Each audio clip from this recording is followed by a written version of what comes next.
Pertolongan pertama. Anda sudah dengar pertanyaan suami saya, dokter? Apa yang harus aku katakan padanya? Lucky bicara sambil mengangkat tangan kanan Rasya, lalu mengecup tangan kanan Rasya setelah menyelesaikan kalimatnya. Tujuannya sudah jelas, tidak ingin membiarkan Rasya terlalu khawatir, dan meminta Rasya untuk sabar menunggu sebelum Lucky menjelaskannya nanti di luar. Untuk sekarang, istirahat total tentunya. Suami Anda saya rasa belum bisa melakukan kegiatannya seperti biasa. Apalagi dengan kondisi mata dan pendengaran yang tidak mendukung. Untuk pendengaran, saya akan memberikan alat dengar yang bisa membantu suami Anda untuk mendengar lebih baik untuk sementara. Anda jangan khawatir, Nyonya. Kalau kondisi stamina suami Anda kuat, ini hanya sementara waktu dan semuanya bisa kembali pulih. Walaupun untuk pendengarannya tidak akan kembali seperti semula. Inilah efek samping dari obat kuat yang terlalu berlebihan. Apabila dicampur dengan berbagai macam obat lainnya. Kasus seperti ini sudah pernah dialami oleh banyak orang terkenal yang bergantung pada obat ini. Saran saya, Anda jangan memaksa suami Anda untuk melakukan hubungan suami istri untuk beberapa waktu ke depan. Hingga kondisinya stabil. Kalaupun sudah stabil, jangan berikan lagi obat kuat pada suami Anda. Sedangkan tindakan terdekat yang harus dilakukan sekarang adalah cek lab urin, darah. Baru kita bisa lakukan tindakan lanjutan. Apa Anda paham, Nyonya? Lucky mengangguk paham. Lucky langsung mengambil surat yang diberikan oleh dokter untuk tindakan lebih lanjutnya dan membantu Rasya berdiri keluar dari ruangan dokter. Lucky memberikan suratnya kepada Juna untuk diurus. Selagi Juna mengurus administrasi, Sandi yang berada di sana duduk dan membantu Lucky untuk sekedar menemani mengobrol dan menenangkan Lucky. Sebetulnya Tuan Muda tidak perlu repot-repot ke rumah sakit kalau hanya untuk cek lab dan berkonsultasi dengan dokter. Celetuk Sandi yang memecah keheningan. Lalu kenapa kita repot-repot harus ke rumah sakit? Lucky mengernyitkan dahinya. Tuan Muda sepertinya tidak ingin penyakitnya diketahui oleh keluarga. Dan kalau mengingat Tuan Muda ingin bertemu dengan dokter yang merawatnya kemarin, sudah jelas kalau Tuan Muda sangat percaya dengannya. Penjelasan kalimat dari Sandi membuat Lucky paham apa yang sedang dirasakan oleh Rasya sekarang. Alih-alih melanjutkan bicara dan mencari tahu informasi lebih lanjut, Lucky lebih memilih untuk mengambil tangan kanan Rasya dan menaruhnya di pundaknya. Lalu Lucky menempelkan tubuhnya ke tubuh Rasya. Nyonya Muda, tolong pasangkan alat bantu dengar ini untuk Tuan Muda. Lucky langsung mengambil alat bantu dengar dan memasangkannya di telinga Rasya. Rasya, apa kau mendengarku? Kiana, kenapa kau berteriak padaku? Rasya bertanya sampai tangannya memegang alat dengar yang ada di telinga kirinya. Aku memasangkan alat dengar di telingamu, tapi aku bicara tidak sambil berteriak. Syukurlah, aku bisa mendengar suaramu.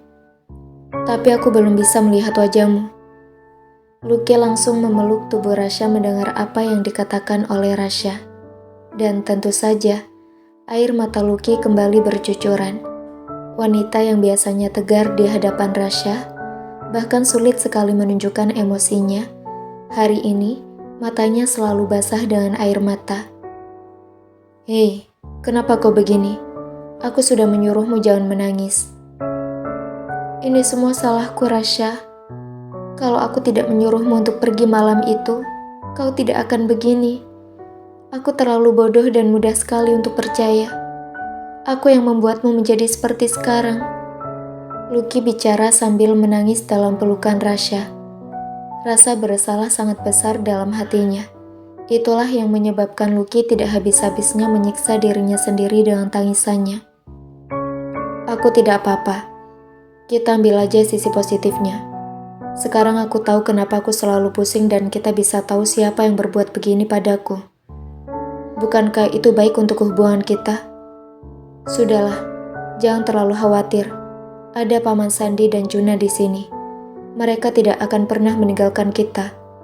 Rasya mencoba menenangkan Lucky dan mengelus rambutnya. Paman Sandi, cobalah bicara. Aku ingin mencoba mendengar suaramu. Apa yang ingin Anda dengar, Tuan Muda? Di mana Juna? Saya di sini, Tuan Muda. Ah, bagus. Aku mendengar suara kalian semua. Tapi aku tidak suka dengan suara kalian. Harusnya kalian bisa menyembunyikan rasa haru dan tangis dariku. Aku tidak suka dikasihani. Baik, Tuan Muda. Sandi dan Juna memang terharu melihat Lucky dan Rasya, sehingga tanpa mereka sadari, mereka juga menitikkan air mata, dan suara mereka menjadi serak. Sandi belum bisa menghilangkan rasa bersalah dalam dirinya. Begitupun Juna yang melihat ayahnya sangat khawatir, merasa dirinya gagal dalam melindungi Rasya. Apa yang harus kita lakukan lagi sekarang? Kita harus melakukan cek darah dan cek urin. Lucky menjelaskan. Kita pulang sekarang. Minta tabung untuk cek urin dan minta orang dari lab untuk datang mengambil darahku di rumah. Baik, Tuan Muda. Juna yang menjawabnya. Lalu kemudian pergi untuk melakukan apa yang diminta oleh Rasya.